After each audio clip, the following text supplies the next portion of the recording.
Bonsoir à tous et merci de nous rejoindre sur Calédonia. Alors, le saviez-vous que le centre culturel de Yingen fut le premier centre culturel du pays? Eh bien oui, c'est Jean-Marie Thibault qui fut à l'initiative de ce centre culturel qui a été créé dès 1982. Il ouvra ses portes en octobre 1984, seulement un mois avant les événements. Alors, l'histoire de ce centre est indissociable de l'histoire politique et sociale du pays et c'est ce qu'on va découvrir ce soir. Et derrière moi passent des images de la construction des cases au centre culturel de Yingen, des images que nous ont prêtées la DCK et qu'on remercie. Voilà, des images signées Philippe Huneau. On se retrouve tout de suite après.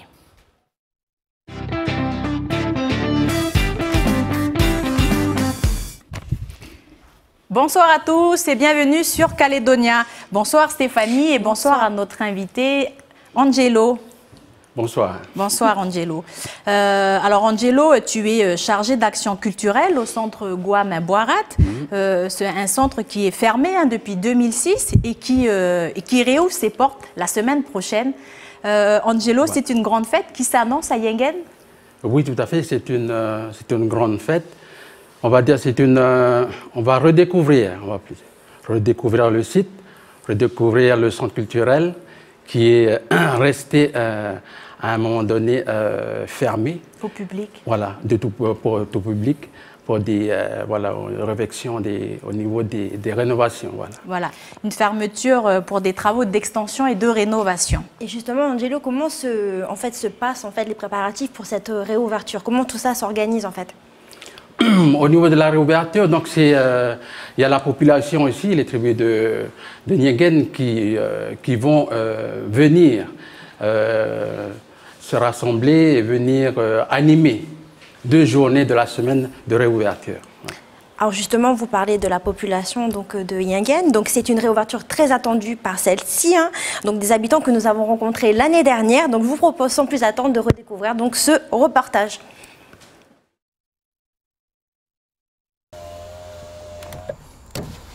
Ce panneau, vous avez certainement dû le voir en passant sur la commune de Yingen. L'accès au centre culturel est interdit et le personnel décentralisé au centre du village. Des travaux de rénovation et d'extension sont en cours, entraînant ainsi une fermeture des lieux au public. Le chantier semble être au point mort et parmi la population locale, c'est l'incompréhension. Quand tu vois ça, c'est pendant toutes ces années où tout ça, le centre qui était en ruine et que c'est aujourd'hui seulement que ça commence, c'est décourageant parce qu'il y a beaucoup de personnes qui ne sont plus là maintenant. C'est seulement maintenant qu'ils vont commencer à refaire. Mais s'ils pensent bien, c'est le premier centre de la Calédonie, c'est le centre là. Et on se demande pourquoi ils ne veulent pas refaire ce centre-là.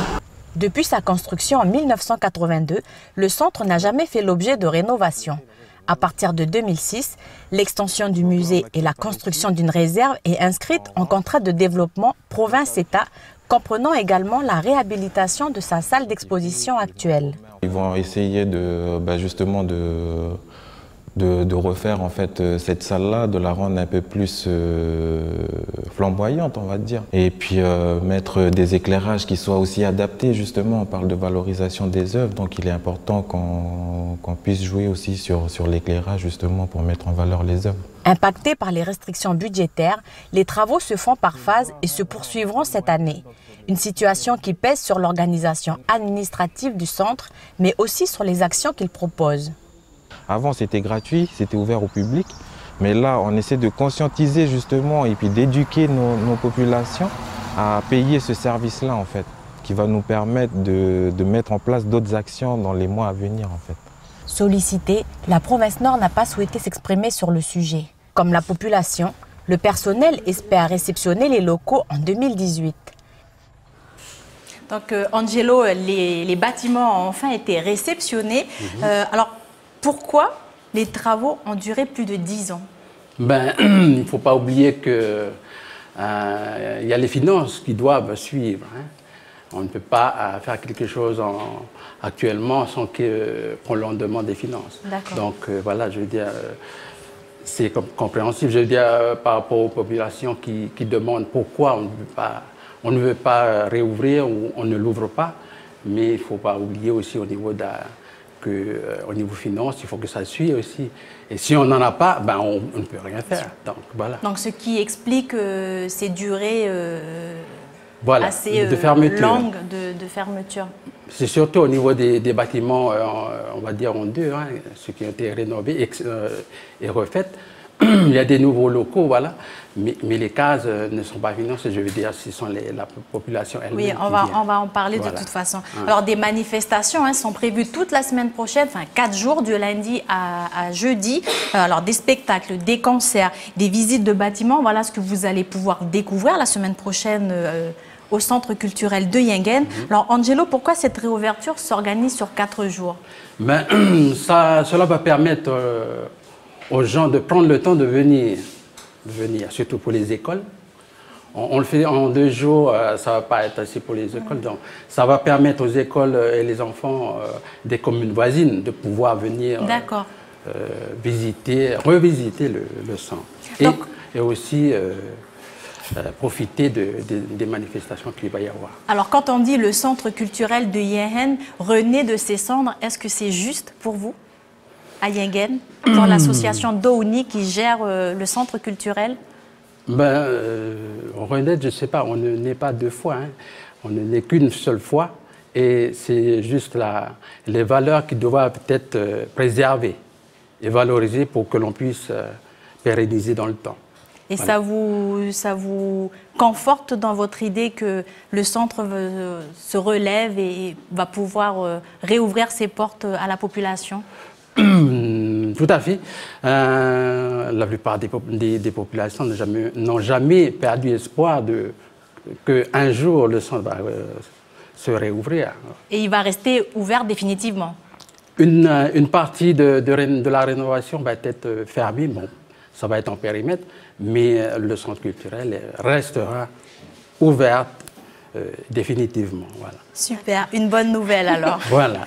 Alors, depuis la création du centre culturel, donc la structure n'a pas connu de gros changements, hein. Donc, les bâtiments de 1984 étaient déjà composés d'une bibliothèque, d'un musée, d'une salle d'exposition, d'un espace bureau, des 2 cases, donc des 2 grandes chefferies, des 4 cases des tribus reculées. Donc, un film a d'ailleurs été réalisé lors de la construction des 2 cases Goa et Boirat. Donc, je vous propose sans plus attendre de regarder un extrait.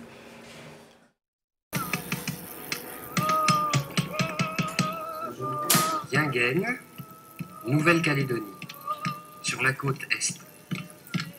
Le site choisi pour l'installation d'un centre culturel est aussi le lieu où s'élèvent 2 grandes cases, à la fois symbole du renouveau de la culture kanak et signe des relations de réciprocité entre 2 grandes chefferies locales, Goa et Boirat. Réalisées en 1984, elles ont été, à quelques détails près, bâties selon la tradition. 2 cases seront construites. Elles se font face, comme se font face les 2 groupes impliqués dans l'entreprise présentée ici. Les vieux disent, avant de couper le pain et le cocotier, n'oublie pas de faire les gestes qui conviennent. Ces gestes ont pour fonction de lier cette parole à ses dons, signe de l'entraide et de la solidarité nécessaires à l'entreprise. On exprime les bonnes dispositions de chacun envers l'autre et envers le travail. En cela, la case est le symbole du rassemblement des clans autour de leur grand aîné. La coutume est suivie de la distribution de préparations nécessaires à la bonne marche du travail. Donner force et courage aux bâtisseurs.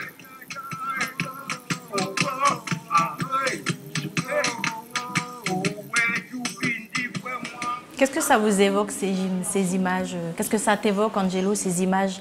Disons que la plupart des personnes qui étaient là pendant la construction des cases ne sont malheureusement plus là aujourd'hui. Ce sont les vieux. Les jeunes qui étaient à l'époque ont bien vieilli. Hein. Voilà. Donc on a une pensée pour tout le monde. On a une pensée pour tous ces vieux-là qui nous ont permis d'avoir, on va dire, de bonnes choses comme le centre culturel. Alors Angelo, les symboles de ces cases et toutes les traditions qui y sont associées, est-ce que c'est toujours d'actualité aujourd'hui? Est-ce qu'on a toujours les mêmes symboliques? Comme je l'ai dit précédemment, on ne naît pas 2 fois. Donc les choses restent.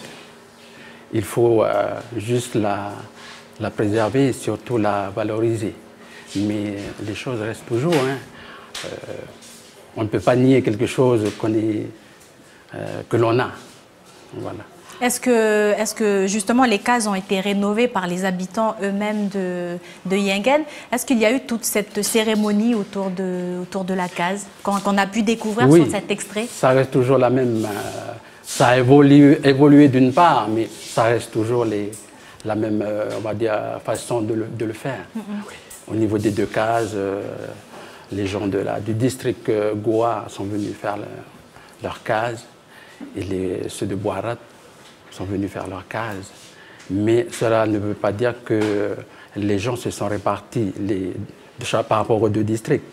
Ils se sont aidés en quelque sorte. Hein. Alors c'est une action participative justement de la population locale aussi pour aussi pallier au manque de financement? Surtout au manque de financement, mais je dis par rapport au matériel aussi, parce que l'on n'a pas le matériel sur place aussi, au niveau de la paille, je veux dire. Donc voilà, si on a dû faire des demandes par rapport aux communes voisines pour bénéficier de la paille. D'accord. Alors le centre culturel Guamé Boirat de Yingen est géré par l'association Do Uni. Donc son objectif vise à promouvoir justement la culture kanak avec l'exposition de pièces et d'objets traditionnels. Comment va s'organiser du coup les activités autour de ce centre? Est-ce qu'il y aura différentes saisons culturelles? Ben, disons qu'on va... la pensée, c'est de revenir au plus simple. Oui. Comme là, on est... dans une période assez difficile au niveau des finances, des financements. Donc, il faut repenser, il faut toujours repenser tout le temps. Repenser comment on peut mettre en place quelque chose avec peu de moyens. On peut faire pas mal de choses avec peu. Donc, voilà. Donc, vous allez nous organiser des choses au centre culturel. Voilà, on mettra... Une surprise? Ça va être une surprise, on va dire. Voilà. OK. Donc, à partir donc, de 2006, l'extension du musée est inscrite au contrat de développement province-État. Donc, il comprend la réhabilitation de la salle d'exposition actuelle, la construction également d'une nouvelle salle d'exposition temporaire et d'une réserve. Alors, Angelo, est-ce qu'il y aura plus d'expositions? Enfin, il y aura des expositions tout le temps ou comment ça va se passer? Disons qu'on va dire que on va laisser le temps aux objets propres à ce musée-là qui puissent revenir. Voilà, les objets de Yingen. Et ensuite, on accueillera les autres objets. Mais c'est sûr qu'il va y avoir une sorte de tournée au niveau des expositions. Voilà, ça sera un musée qu'on pourra visiter gratuitement ou il faudra payer quelque chose? Comme l'a signalé au départ le directeur. Donc voilà, tout dépendra au niveau du conseil d'administration. Hein, et du bureau de Dortmund, comment ça va se mettre en place. Voilà. Mais l'idée est bien comme l'a dit le directeur dans le reportage, d'amener les gens à payer petit à petit pour avoir accès aux actions. D'amener les gens à apprendre déjà, apprendre à payer, pas à payer, mais à donner quelque chose. En échange de quelque chose. Voilà.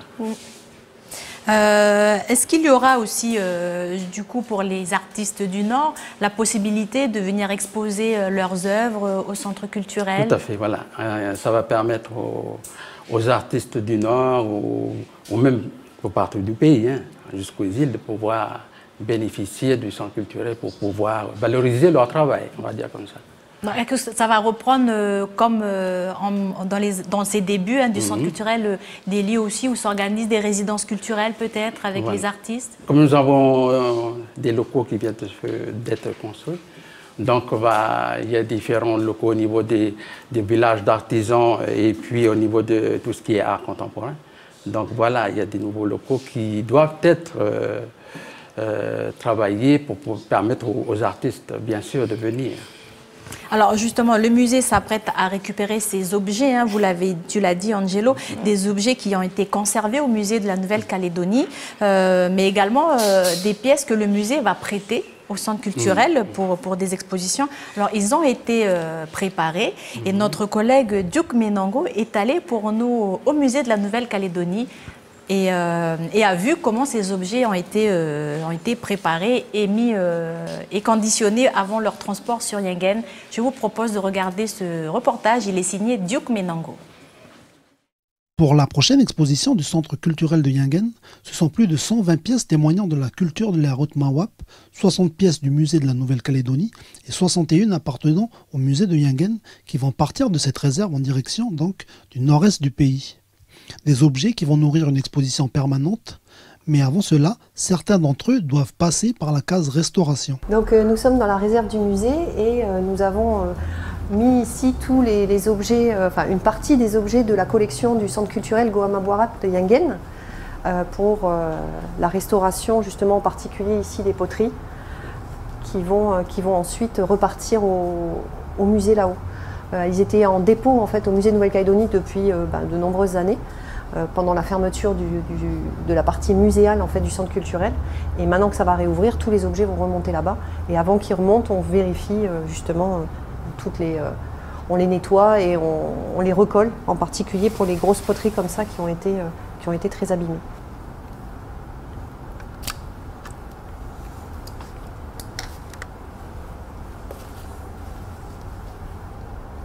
Alors en fait là je suis en train de mettre de la colle qui est très très coulante à l'intérieur des cassures. Après, on nettoie toutes les couleurs de colle, ça fait partie du travail aussi. C'est justement pour renforcer toutes ces cassures. Cet objet, il est tombé en fait il y a quelques années au centre culturel. Il est tombé dans la vitrine. Il y a un son très sourd qui montre qu'il y a une cassure, alors que là où ça a été recollé, le son est beaucoup moins sourd. Enfin, c'est une des techniques pour voir qu'il y a des trous et qu'il y a un souci. Voilà. Après, on attend que ça sèche et on nettoie tout ce qui dépasse. Le but, c'est pas de les rendre tout neufs non plus, parce que les objets, ils ont une vie, ils ont été abîmés, ils ont été utilisés, donc ils ont des traces d'usure, des choses comme ça. Moi, je vais pas effacer ces traces-là, parce que ça fait partie de la vie de l'objet, ça fait partie de l'intérêt de l'objet aussi. Donc l'essentiel, ça va être de s'assurer qu'ils vont pas s'abîmer. Les pièces qui seront exposées sont diverses et variées, de par leur date de production ou encore des matières utilisées dans le processus de fabrication. Et pour s'adapter aux différents cas, on voit que la restauratrice utilise différents outils et différents solvants. On utilise différents types de solvants pour en fait soit faire des colles ou faire des espèces de petites solutions qui vont servir au nettoyage des objets. Et en fonction des objets, en fonction des matériaux, en fonction des salissures, le restaurateur saura quel type de solvant utiliser. Il faut humidifier un peu, puis après on gratte légèrement pour enlever ça. Ça, c'est des trucs qui ont eu lieu avant que l'objet arrive au musée, quoi. Une fois l'étape restauration terminée, chaque pièce va être conditionnée de façon à être déplacée vers le lieu de l'exposition en toute sécurité. En général, on utilise des matériaux justement qui ne vont pas abîmer les objets à long terme, parce que le but, une fois qu'on a passé du temps à faire une belle boîte comme ça avec des objets, c'est que ça va leur servir aussi pour le stockage. Donc l'objet, une fois qu'il sera en expo, il va être exposé, etc. Mais dès qu'on le change d'exposition, parce qu'en théorie, un objet ne va pas être tout le temps en exposition, il va aussi être en stockage, il revient dans sa boîte à son emplacement, et où il est dans un petit cocon, où il est avec des matériaux qui ne vont pas faire d'abrasion, qui ne vont pas attirer les insectes, qui ne vont pas pourrir. Voilà, des matériaux qui sont faits exprès justement pour ce genre de stockage à long terme. C'est une mousse de polyéthylène, et ça c'est un tissu de polyéthylène aussi, qui sont des plastiques, on va dire, mais qui sont très stables à long terme. Alors Angelo, par rapport à ce reportage, qu'est-ce que cela représente pour vous que ces objets soient de nouveau à nouveau exposés au centre culturel de Yingen? C'est plus que, on va dire, ça va permettre aux gens de revenir, redécouvrir nos objets, on va dire comme ça, les objets, même du centre qui sont allés récupérés par le musée, puisque les bâtiments sont fermés. Donc ça va nous permettre de redécouvrir nos objets à nous. Oui. Alors, est-ce que cela va aussi permettre du coup au centre culturel de retrouver toute sa place dans le monde, son rayonnement. Voilà, dans la culture et dans la programmation culturelle que voulait la province Nord? Il va retrouver son rayonnement au niveau de la province Nord et surtout, moi je pense par rapport aux écoles qui doivent venir découvrir, on va dire, s'approprier leur propre culture déjà, et puis permettre aux autres ethnies aussi de venir vivre avec nous dans ce centre culturel. Le centre culturel est ouvert à tout le monde. Oui. Alors justement, le domaine de la culture traverse une phase difficile, tu l'as dit Angelo, on le sait, il y a des baisses de dotation partout. Alors comment vous voyez l'avenir de ce centre? L'avenir, à partir du moment où on remet en valeur le site, je pense que, comme je l'ai dit tout à l'heure, on va le faire avec les moyens que l'on a. On ne va pas toujours attendre que l'on vienne nous pousser par derrière. Il faut s'émanciper par rapport à ce que l'on a à nos pensées. Il faut s'émanciper dans la culture. Elle ne reste pas inerte, la culture. Voilà. Donc une vision d'avenir rassurante et rassurée. Oui, pour moi, oui. Pour les autres, je ne sais pas. Mais pour moi, oui, je suis bien content que le centre culturel puisse réouvrir ses portes pour permettre à tout le monde d'en bénéficier. Voilà. Donc, on va passer peut-être aux questions pratiques. Je pense que tout le monde attend de savoir, d'avoir un peu la programmation de ces festivités la semaine prochaine. Alors, est-ce qu'il y aura des artistes invités ou est-ce qu'on pourra se loger? Est-ce qu'on pourra manger sur place? Voilà. Voilà, disons que le 8 et le 9 octobre, le lundi et le mardi, sont destinés à ce qu'on appelle, c'est un événementiel que l'on appelle Talitrante.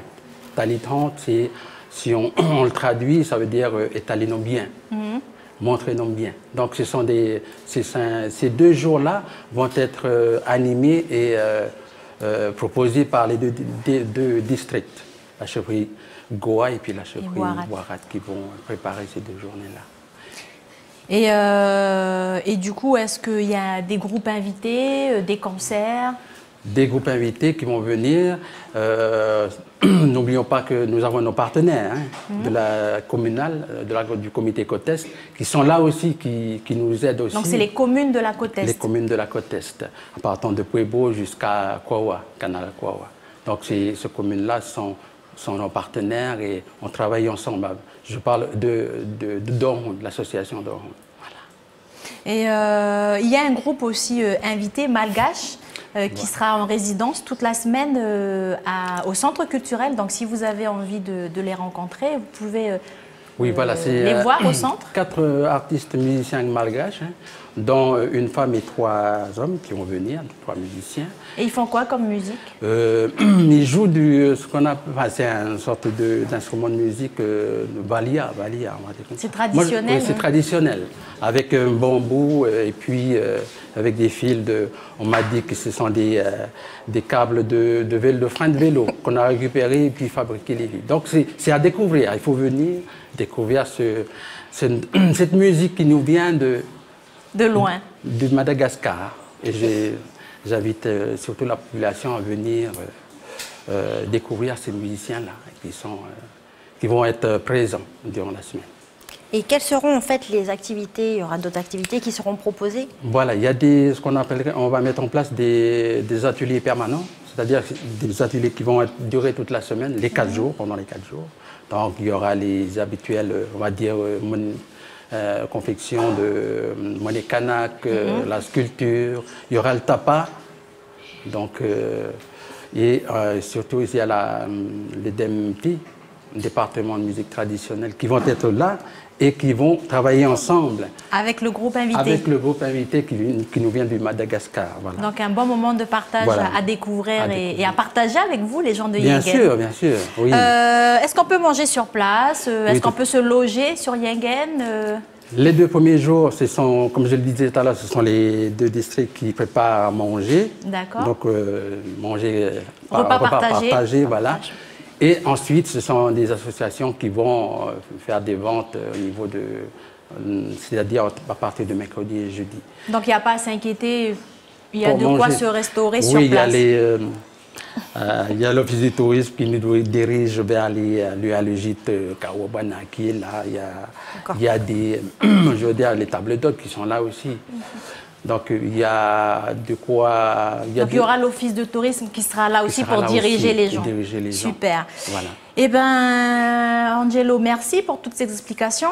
Je vous propose à toi, Stéphanie, et vous à la maison, de découvrir un autre extrait de ce film réalisé par Philippe Huneau, qui nous a été gentiment prêté par l'ADCK.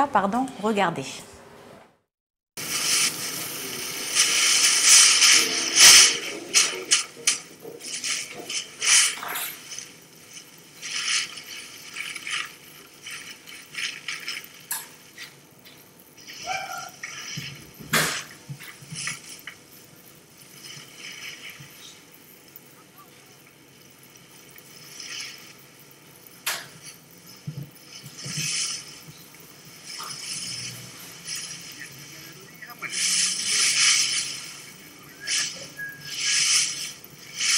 Cette grande case, symbole du pays, porte des sculptures monumentales. En plus de la flèche fêtière, figure de l'ancêtre au sommet de la construction, on trouvera des bas-reliefs qui entourent la porte et un seuil orné d'un visage. À l'intérieur, les poteaux du tour, les chevrons et de larges planches servant d'étagères pouvaient être ornés de sculptures.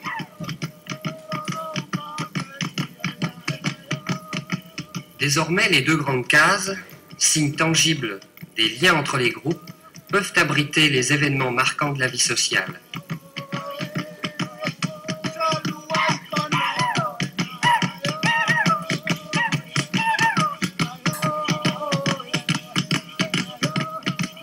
L'allée qui les relie verra se manifester périodiquement l'échange coutumier qui fonde la culture kanak. Voilà, et on remercie, j'ai une pensée particulière pour Roland Le Garec de la DCK qui nous a aidé à avoir ces images. Donc merci, merci, merci. Merci Stéphanie pour le travail, pour l'accompagnement dans cette émission. Merci Angelo. Merci à vous. Et rendez-vous la semaine prochaine, puisque la semaine prochaine nous serons encore ensemble pour une émission au Centre culturel de Yingen. Et on aura peut-être le plaisir d'avoir les musiciens malgaches avec nous en plateau. Donc voilà, on essaiera de les avoir pour vous. Je vous promets. Donc quant à nous, on se retrouve mardi prochain et bonne soirée sur Calédonia et merci à Jamie, Anna et toute la bande de la régie de nous avoir accompagnés pour cette émission. À mardi. À mardi.